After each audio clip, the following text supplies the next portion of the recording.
আমরা এসেছি এখন শ্রী মল্লিকার্জুন জ্যোতির্লিঙ্গ দর্শনের জন্য। তো এখন যাচ্ছি ঠাকুরকে দর্শন করতে। তো ভেতরে তো ভিডিও করা অ্যালাউ নেই, তার জন্য বাইরে থেকে দেখিয়ে দিচ্ছি তোমাদেরকে। চলো,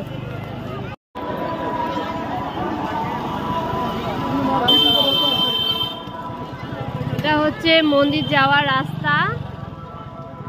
আর এই যে খাঁচার মতন দেখতে পাচ্ছ, এই খাঁচার মতন এর ভেতর দিয়ে যেতে হয় মন্দির।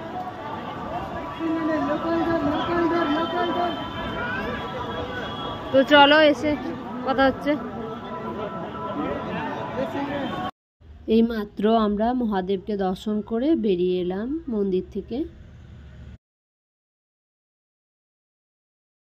আমরা মন্দিরের ভেতরে গেছিলাম 11টার সময়, তো এখন বাজছে 2:30টা। তোমরা যদি মল্লিকার্জুন কখনো আসো তো চেষ্টা করো ভোরবেলার দিকে দর্শন করার, কারণ একটু বেলা হলে না প্রচণ্ড ভিড় হয়ে যায়। আজকে আমাদের অনেক বেলা হয়ে গেছিলো, তো প্রচণ্ড ভিড় হয়ে গেছিলো, তার জন্য অনেকক্ষণ ওখানে ভেতরে অপেক্ষা করতে হয়েছিল। তো চলো এবার আসতে পারি।